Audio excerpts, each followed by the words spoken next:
fii ci Touba ñi ngi amal élection législative yi na mu waree comme ni ñu ko daan amalee saa su nekk nemmeeku bi mooy am na 602 bureaux de vote 46 centres de vote ñoo ngi tàmbalee fi nga xamante ni moom mooy Al Azhar fii bi ñu fi ñëwee gis nañu ni sécurité bi ñëpp ñu ngi veiller au grain waaye tamit représentants yi nekk ci bureau de vote yi ñoom it ñëw nañu à l'heure ñi nga xamante ni ñoom ñooy votants yi tamit ñu ngi voté na mu waree amul benn jafe-jafe nees kiis député Cheikh Abdou Mbacké Bara Dolly tête de liste coalition Yewwi Askan Wi teew na ñëw doon xool si di saytu bureau yi bi mu ñëwee nag lii mooy impression am. vote bi moom nañ ko def ci calme ak dal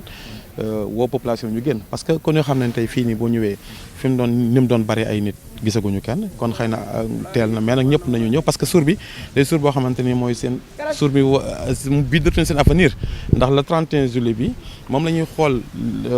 ensemble 5 ans kon ki ñu ni ñuy war a tànn war nañ ko mën a xool bu baax a baax kon ñoo laay woo ñun ñëpp ñu mën a ñëw pour que wote si ak calme ba ñu wuyu itam provocation parce que ñun soxla wuñu ko Touba daal lañ fi soxla am na nag ay nit yoo xam dégg na ni bu ngoon na ñu yàq sa taw di ko alerte interpellé ministre de l'Intérieur parce que dëkk bi bëgguñu fi problème na ñëpp ñëw wote ñooñu bu leen provoqué bu kenn wuyu provocation ñun jàmm lañ soxla ak daal.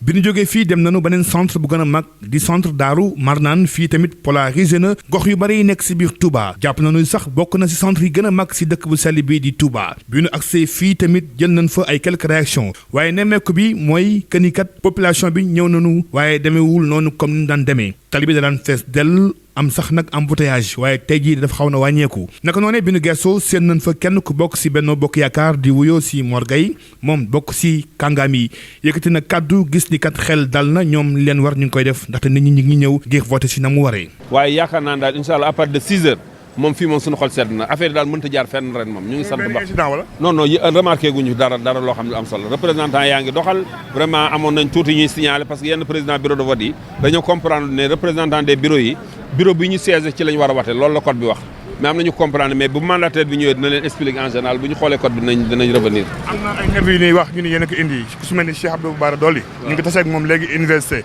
loolu la wax ndax loolu c'est vrai yéen moom ñoom dafa am lu ñu tàmmoon c'est-à-dire moom xam na ne daaw ci situation yooyu ay yàq ay falaxe ci la falu woon mu ngi ci bopp nit ñëpp xam nañ ko donc xëy na loolu lay yaakaar ni dina mën a amaat mais ren li jaaroon daaw ñoom ñoo gën a xam ne mënatul am ren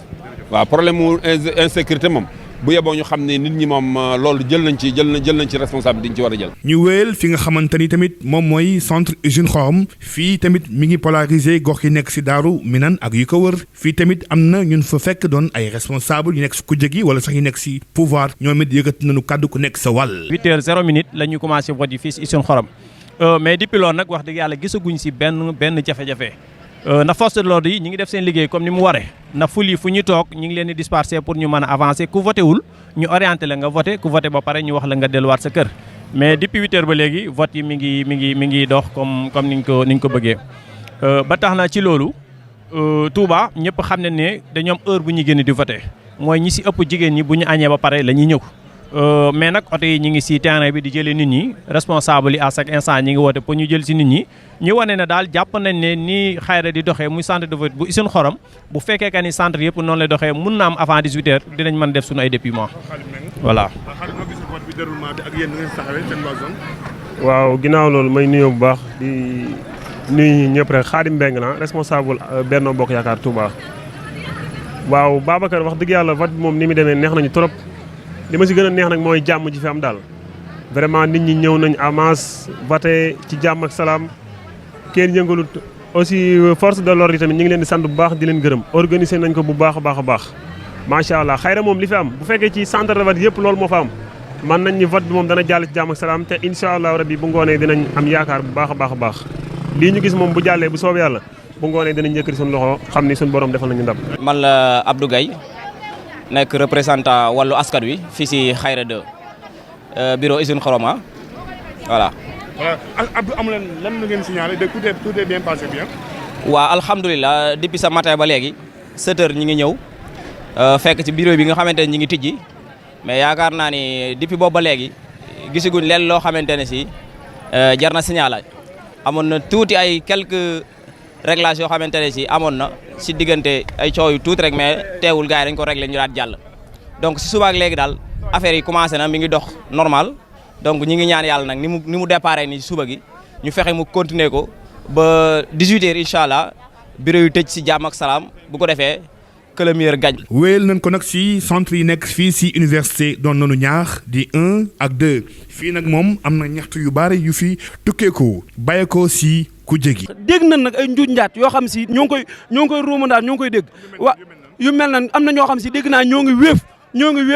pour ñu wooteel Macky Sall waaye loolu mu du fi amee boobu te ñoo ngi leen saytu wéef léegi si lan lan toll mooy di wéef nit ñi ngir ñu wooteel Macky Sall loolu moom nan teel a xam ne duñ ko seetaan tey duñ ko seetaan ëllëg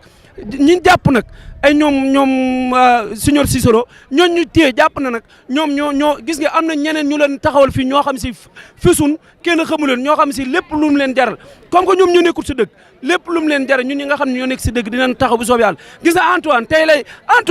tey lay xam ne waa Touba dañoo pare si moom gis nga bu fekkee ne nag xaalis bi mu joxe di jënd nit ñi jàpp ne waa Touba ay xar lan Touba du ñuy xar ñoom li ñu am la ñëpp bëgg am muy Cheikh Ahmadou Bamba Khadim Rassoul Touba mooy dëkk boo xam ne kër goo dugg naan kër goo dugg lekk kon nañ xam ne bu soobee yàlla fii ak 18 heures dinañ ko yëkkati ba si kaw ba biir bi laal suuf ñu dóor ko suuf incha allah wasalaamaaleykum wa rahmatulah. ci mel ne ay Alla Sylla ay Abdoulahat Gaynde Fatma ay Galas Kaltoum ñooñu dañoo bëgg ñu ñoppal ñu may ñu jàmm quoi réew mi suñu Touba moo ko moom surtout dëkk bii ndaw ñi fi nekk ñoo ko mën a defar nan bàyyi seen xaalis yi ñuy jël di ko jox jeunesse bi di ko jox maire yi di ko jox paa yi nan xam ne élection yii maanaam bu jàllee Macky Sall am majoritaire mooy ñun ñëpp mën nañoo dem bay te xam ne ñun pare nañ ñun jeunesse bi réew mi nag waruñu koo teg ci loxoy kenn ku ci loxoy Sonko. mooy matériel bi yeex na ñëw boo xoolee centre yu bëri commencé nañ après 8 heures te loolu tamit dañuy fàttali li fi xewoon 2017 mais am nañ espoir quand même que tey jii élection yi dina déroulé normalement ñu mën a exprimer seen voix ba nga xam ne li nga xam ne mooy seen xalaat ci réew mi ñu expliqué bu baax ñu mën ko jël en compte incha allah rabbi. tey kan nga fi teewal. man duma mandataire mais Yewwi Askan Wi laa bokk ak wàllu donc damay ñëw en tant que citoyen ak ñu bëri ñu nekk fii la tamit muy lu ñu rafetlu nit ñi ñi ngi taxaw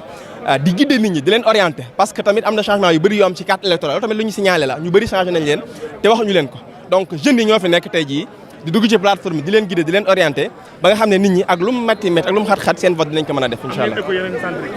waaw am na ñuy def ci tour yi même problème lañ am mooy ñu bëri ñi nga xam ne seen lieu de vote dañ ko changé à leur insu mais lépp solo mooy ñi ngi def travail di leen orienter am yaakaar ne quand même ñu bëri si ñoom dinañ mën a voter. liñ fi gisagun comme jafe-jafe dañ fi am ay militants yoo xam dañoo ñëw bëgg a voter mais ñoom biñ leen yóbboo ba ci fi ñu war a voter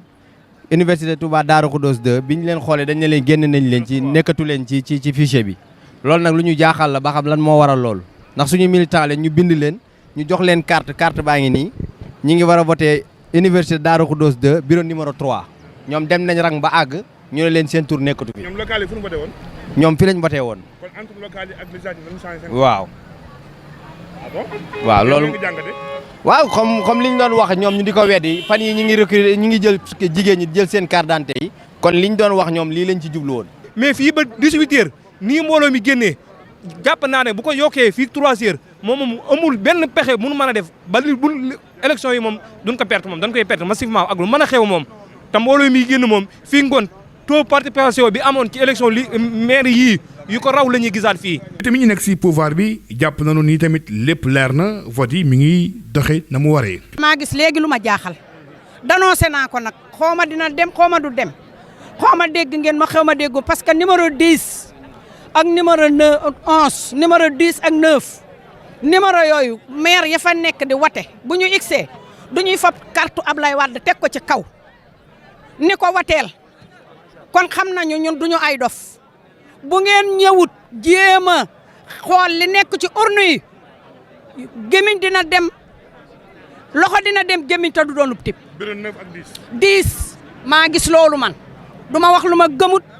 du ma dugg ci lu ma xamut. bi ñu bàyyi ko fii direction Sam nag fii tamit am na centre waay tax ko rëy loolu amul tamit affluence muy sécurité bi teew nañu opposition ak pouvoir ñëpp tamit. teew nañu ku nekk yëkkati nga kàddu rafetlu déroulement vote bi ci jàmm. Saliou Fall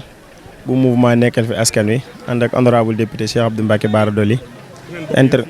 intercoalition wàllu yeewi. moom vraiment amuñu benn problème bi ñu xëyee ak léegi vote bi moom mi ngi déroulé normal représentants yi ñi ngi toog mandataires yi ñi ngi fi militants yi tamit ñi ngi ñëw ak militantes yi yëpp ñi ngi wote amuñu benn problème. maa ngi tudd Galas Bakhoum waaw responsable politique coalition Benno Bokk Yaakaar au derrière Alla Sylla. waaw situation bi moom vote yi mi ngi déroulé normal quoi parce que tijji nañ heure représentant yi kenn ku nekk ñëw nga heure commencé nañu vote bi waaw lenn rek lañ ci seetlu muy taux de participation bi waaw taux de participation bi daal moom moo xaw a néew trop te yow defe naa faiblesse boobu defe naa moo am fépp quoi. comme fii moom dafa xawee monde rural tuuti ñu bëri dañoo nekkoon ci marché bi di liggéey mais en tout cas nit ñi moom ñu ngi voté si moom ñu ngi ñëw moom te ci kanam tuuti ay 3 heures 2 heures la nit ñi di gën di ñëw. amul jafe-jafe yi am si yeneen centre nga ñëw ñun la voté woo fii fanaan ngay voté yooyu amul. waaw ak bëri na surtout Sam la résidence bi dafa kii dafa perturbé ñu bëri parce que ñu bëree bëri dañuy ñëw da nga ñëw egsi ñu ne la sa carte Sam la résidence la nga ñëw bureau boobu du fi am bureau boobu amu fi information bi pour nit ñi jot ci ba mënoon a jëli seen carte loolu faute responsable la moom. opposition bi ñoom ñu si ëpp nee nañ seen ay militants la yéen ñi bokk pouvoir seen ay militants si lan bokk. non am nañ ci parce que man am naa ay responsable yoo xam ne dañuy ay militants yoo xam ne dañuy ñëw ba egsi war a voté ñu ne leen Sam la résidence la. waaw Basirou Mboub la coordinateur COJER bu Touba nekk mandataire Sam la résidence ci zone 9 bu Khoton Moubarak. wala situation bi fii. waaw situation bi di fii moom vraiment jàpp naa ne bu centre yëpp meloon ne moom mu neex liñ fiy xaar daal mooy ñu dem ba ngoon ñu gañ mais calme plan moo fi am sentir nañ ne nag wat bi faible na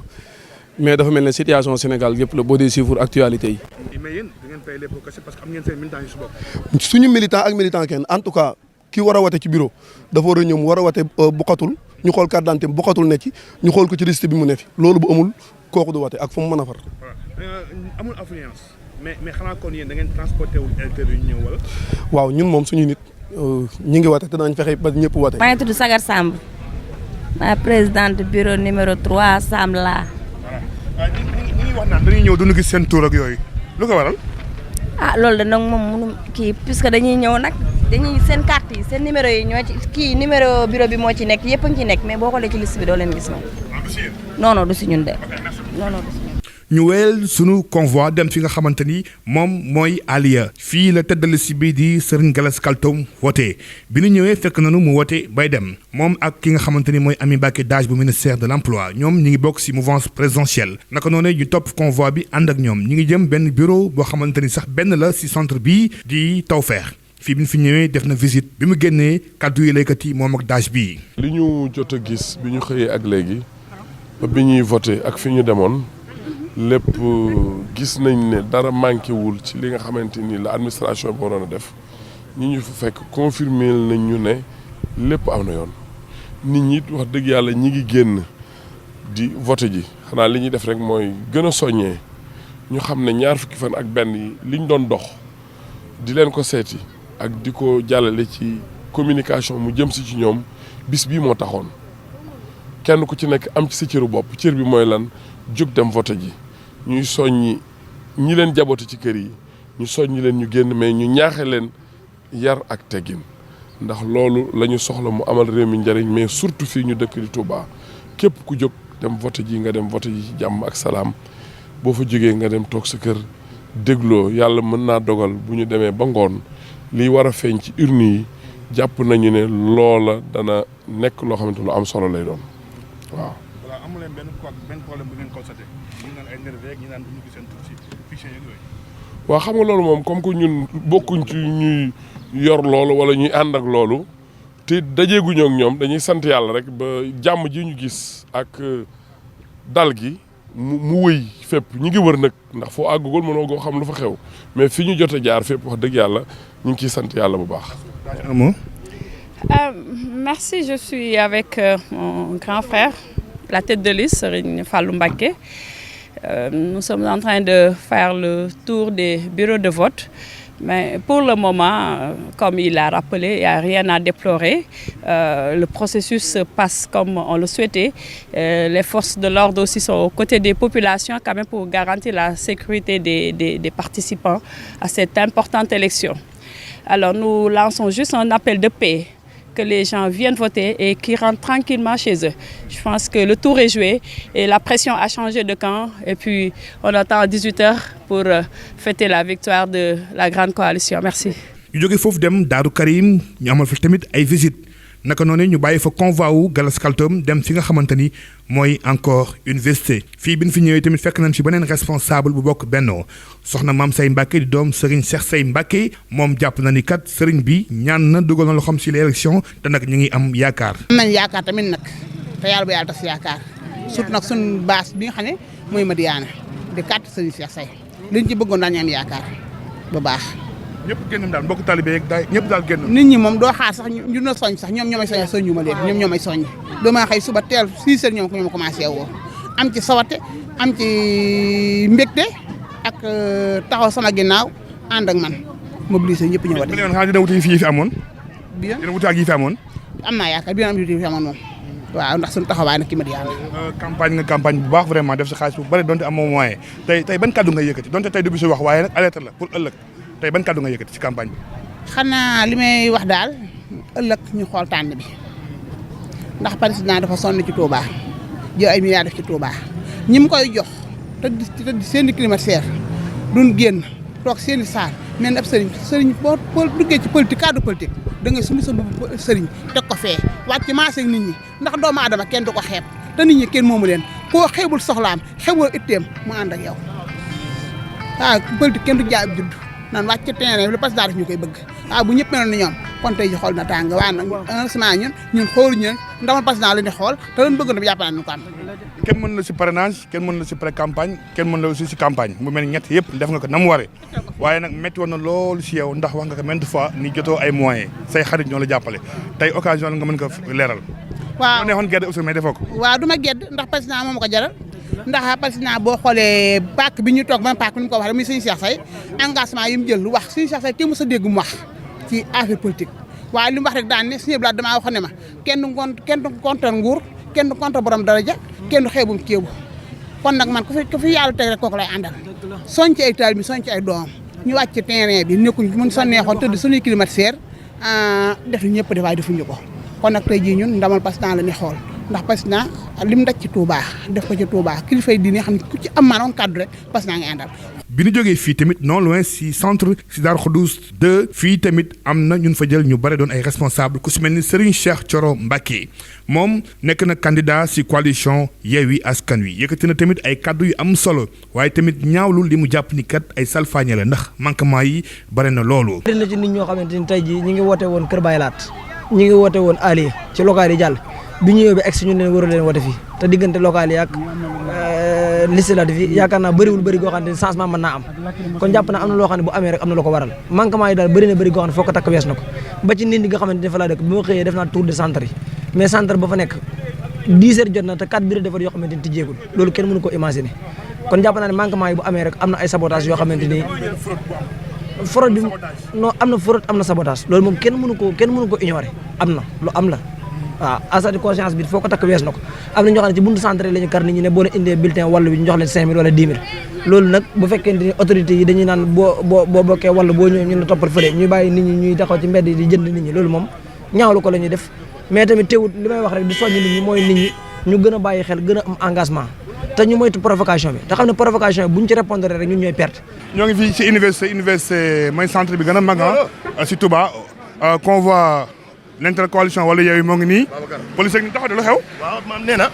maam ñëwul fi ngir violation yi daa gis ñu taxaw ma yaakaar ne dara la moo tax ñu taxaw pour sécuriser ñu bañ dem waaye du dara. kon dafa jël matukaayam. waaw daa jëli matukaayam xam na ne sëñ Cheikh Thioro fi mu toll ci politique du ko ndaw léegi rek waaw ok.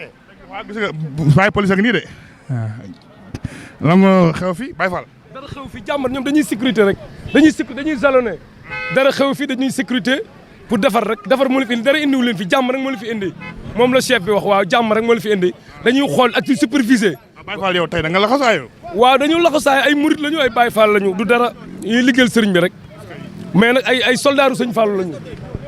voilà ñoo ko gisandoo dispositif sécuritaire police moo ngi nii jël seen matukaay xam naa voilà le dispositif sécuritaire tu vu convoi bi ngeen gis nii waa coalition Wallu Yewwi la ñoom instant yi nii ñoo ñëwoon doon xool bureau de vote yi voilà mais mel na ni ñoom jàmm moo leen tax a jóg ñu ngi dem ñu ngi noonu di dem dañ taxawoon juste rek pour def benn interview mais si la police rappliqué wu ñëw pour veiller au grain mais heureusement plus de peur que de mal la situation a été gérée voilà donc xam naa ñu ngi dem pour jox leen yeneen information kon convoi Wallu Yewwi bi taxoon police ñëw dem na mën nañu jàpp ni lépp jaar na yoon y a plus d'inquiétude mais néanmoins la police est là pour veiller au grain.